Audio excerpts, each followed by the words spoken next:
Shalom, salam sejahtera untuk Bapak Ibu sekalian. Di kesempatan ini saya akan membagikan kebenaran firman Tuhan dengan mengangkat tema damai sejahtera bagi kamu. Bacaan Alkitab Yohanes pasal 20 ayat 24 sampai 29. Bapak Ibu Saudara yang dikasihi Tuhan, pernahkah kita bertanya dalam hati, mengapa di tengah kehidupan yang serba cepat dan penuh tekanan ini, damai sejahtera terasa begitu sulit untuk dipertahankan? Kita hidup di dunia yang menawarkan berbagai bentuk kenyamanan, namun seringkali gagal memberikan ketenangan yang sejati. Ketika masalah datang, entah itu dalam keluarga, dalam pekerjaan, kesehatan, atau relasi kita, mudah kehilangan arah dan merasa gelisah. Pertanyaan yang patut kita renungkan adalah, apakah damai sejahtera itu benar-benar mungkin dialami secara nyata, ataukah hanya sekadar konsep rohani yang indah tapi sulit dijangkau? Dan jika damai itu nyata, dari manakah sumbernya? Saudara, firman Tuhan dalam Yohanes 20 ayat 24 sampai 29 membawa kita pada sebuah perjumpaan yang penuh makna antara Yesus yang bangkit dan seorang murid yang dikenal karena keraguannya, Thomas. Melalui kisah ini kita diajak untuk memahami bahwa damai sejahtera bukanlah hasil dari keadaan yang ideal, melainkan anugerah yang diberikan oleh Kristus kepada mereka yang mau percaya. Bapak Ibu Saudara yang dikasihi Tuhan, Thomas adalah salah satu dari ke-12 murid yang tidak hadir ketika Yesus pertama kali menampakkan diri kepada murid-murid lainnya. Ketika dia mendengar kesaksian mereka bahwa Tuhan telah bangkit, ia tidak langsung percaya. Bahkan dia berkata dengan tegas bahwa dia tidak akan percaya sebelum melihat dan menyentuh bekas luka Yesus. Sikap Thomas ini seringkali kita nilai sebagai kelemahan iman. Namun, jika kita jujur, bukankah kita pun sering berada di posisi yang sama? Kita ingin bukti sebelum percaya. Kita ingin kepastian sebelum melangkah.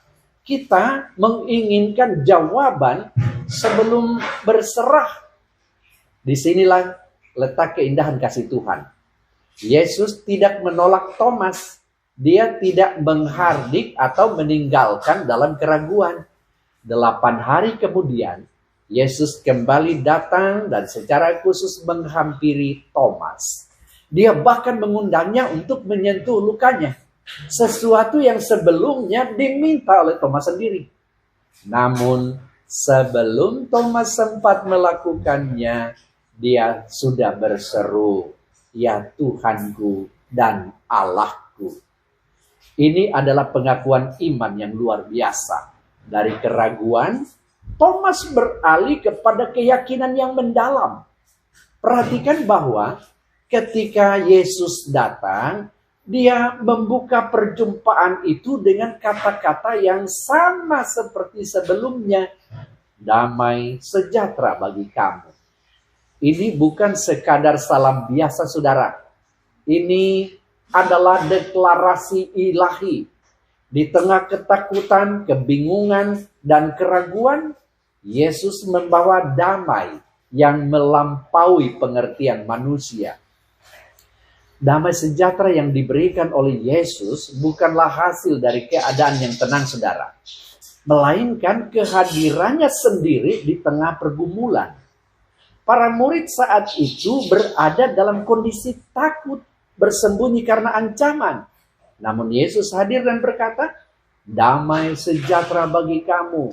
Artinya, damai itu tidak tergantung pada situasi, tetapi pada siapa yang hadir dalam hidup kita. Bapak Ibu Saudara yang dikasihi Tuhan, izinkan saya memberikan sebuah ilustrasi penting. Ada seorang pria yang bekerja sebagai pelaut. Suatu hari kapalnya menghadapi badai besar di tengah laut. Ombak tinggi menghantam kapal. Angin bertiup kencang dan semua awak kapal panik. Namun di tengah kekacauan itu, pria tersebut tetap tenang. Ketika ditanya mengapa dia tidak takut, dia menjawab, "Saya memang tidak bisa mengendalikan badai. Tetapi saya percaya pada kapten kapal ini. Dia telah melewati banyak badai sebelumnya. Dan dia tahu apa yang harus dilakukannya." Saudara-saudara, kehidupan kita seringkali seperti kapal di tengah badai. Kita tidak selalu bisa mengendalikan situasi. Namun pertanyaannya adalah, siapa yang menjadi kapten dalam hidup kita? Jika kita mempercayakan hidup kita kepada Kristus, maka kita memiliki alasan untuk tetap tenang. Sekalipun badai belum berhenti. Damai sejahtera bukan berarti tidak ada masalah, saudara. Tetapi memiliki keyakinan bahwa Tuhan hadir dan memegang kendali. Dalam pembacaan kita ini, Yesus juga mengatakan, "Berbahagialah mereka yang tidak melihat namun percaya." Saudara, pernyataan ini tidak hanya ditujukan kepada Thomas, tetapi juga kepada kita semua. Kita hidup di zaman di mana kita tidak melihat Yesus secara fisik, tetapi kita dipanggil untuk percaya kepadanya. Iman bukanlah ketiadaan pertanyaan, saudara, melainkan keberanian untuk tetap percaya di tengah banyak pertanyaan. Thomas mengajarkan kepada kita bahwa keraguan bukanlah akhir dari iman, tetapi bisa menjadi jalan menuju pengenalan yang lebih dalam akan Tuhan. Jika kita mau datang kepadanya dengan jujur, damai sejahtera yang Kristus berikan adalah hasil dari relasi yang hidup dengannya. Ketika kita mengenal Dia sebagai Tuhan dan Allah, seperti pengakuan Thomas, maka damai itu pasti menjadi bagian dari hidup kita. Pertanyaannya sekarang adalah, bagaimana kita dapat mengalami damai sejahtera itu dalam kehidupan sehari-hari? Pertama, kita perlu membuka hati untuk kehadiran Kristus. Seperti para murid yang berkumpul di ruangan tertutup. Seringkali kita juga menutup diri karena ketakutan atau kekecewaan. Namun Yesus mampu menembus batas-batas itu dan hadir di tengah kita. Kedua, kita harus jujur dengan pergumulan kita. Thomas tidak berpura-pura percaya. Dia mengungkapkan keraguannya secara terbuka. Tuhan tidak menolak kejujuran seperti itu.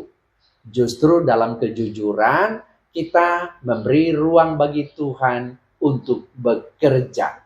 Kemudian yang ketiga, kita dipanggil untuk melangkah dalam iman. Tidak semua hal dapat kita pahami, saudara. Tidak semua doa akan dijawab sesuai harapan kita.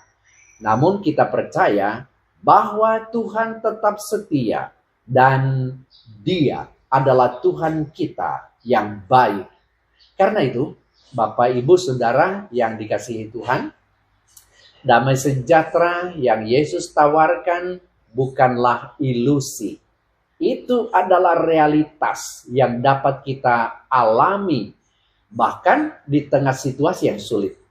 Ketika Yesus berkata, "Damai sejahtera bagi kamu," Ia sedang memberikan sesuatu yang dunia tidak dapat berikan dan tidak dapat diambil kembali.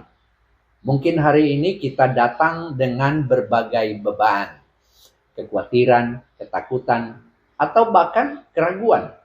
Namun melalui firman ini, Tuhan mengundang kita untuk datang kepadanya. Dia tidak menuntut kesempurnaan iman, tetapi hati yang mau percaya. Seperti Thomas yang akhirnya berkata, "Ya Tuhanku dan Allahku."